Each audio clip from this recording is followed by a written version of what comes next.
Kazakhstan में बुधवार को अक्तौ शहर के पास अजरबैजान एयरलाइंस का एक यात्री विमान दुर्घटना का शिकार हो गया।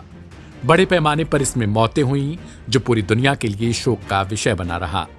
शुरुआती जांच में आशंका जताई गई थी कि यह प्लेन क्रैश किसी पक्षी के टकराने से हुआ, लेकिन अब इस मामले में नया वीडियो आने से एक चौंकाने वाली थ्योरी सामने आई है।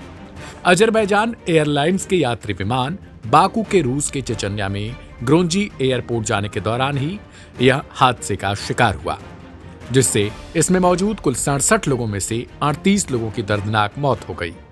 बताया गया कि पक्षी के टकराने से इस विमान में ऑक्सीजन टैंक फटा था, लेकिन अब सामने आए वीडियो में प्लेन के पिछले हिस्से पर छर्रे के निशान मिलने से शुरुआती जांच पर भी सवालिया निशान खड़े हो गए हैं। क्या वाकई रूस ने प्लेन पर किया हमला? वीडियो को ध्यान से देखा जाए तो ऐसा बिल्कुल लग रहा है कि जैसे इस विमान को निशाना बनाया गया हो, और इस दावे को बल इसलिए मिल रहा है क्योंकि रूस और यूक्रेन में इन दिनों ड्रोन हमलों को लेकर सतर्कता बरती जा रही है। कहा जा रहा है कि रूस ने इसे यूक्रेनी ड्रोन समझकर मार गिराया होगा। प्लेन के पूंछ वाले हिस्से पर गौर से देखा जाए तो लगता है जैसे इस पर ढेर सारे छर्रे लगे हों। इससे जगह जगह पर छर्रों के निशान बन चुके हैं। इसी के कारण अब रूस को लेकर आशंका जताई जा रही है। हालांकि कजाकिस्तान की ओर से इस पर कुछ भी कहने से साफ तौर पर इनकार कर दिया गया। वैश्विक समाचार चैनल वीएनओ न्यूज की रिपोर्ट के मुताबिक जब रूसी वायु रक्षा बल यूक्रेनी ड्रोन हमले का जवाब दे रहे थे, उसी समय विमान के पायलटों ने इमरजेंसी कॉल भेजा था, जिसके बाद यह घटना हुई।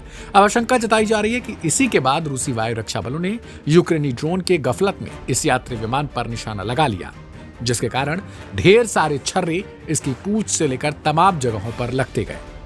लेकिन गौर से इस विमान के पिछले हिस्से को देखने पर यही लगता है कि जैसे इसे निशाना बनाया गया हो। लेकिन शुरुआती जांच में यह कहा गया कि पक्षी के टकराने से इसका ऑक्सीजन टैंकर फटा था, लेकिन लोग इस दावे पर अब साफ तौर पर सवाल खड़े कर रहे हैं, क्योंकि कहा जा रहा है कि रूस ने ही इसे यूक्रेनी ड्रोन समझकर मार गिराया है, जबकि रूस इस पर कोई जवाब नहीं दे रहा है। लेकिन जब इस बात को लेकर कजाकिस्तान की सरकार से सवाल पूछा गया तो उनमें शामिल डिप्टी पीएम की तरफ से साफ तौर पर ऐसी किसी भी सूचना से इनकार कर दिया गया, और उन्होंने कहा कि बिना जांच के वो कुछ भी इस पर बोलने के लिए राजी नहीं है। ऐसे में देखना यह दिलचस्प हो जाता है कि आखिर 38 लोगों की जान क्या गफलत की वजह से गई, या फिर वास्तव में किसी पक्षी के टकराने से ही यह विमान हादसे का शिकार हुआ। इस रिपोर्ट को लेकर आप अपनी प्रतिक्रिया कमेंट बॉक्स में लिखें। ढेर सारी खबरों के लिए सब्सक्राइब करें लाइव हिंदुस्तान।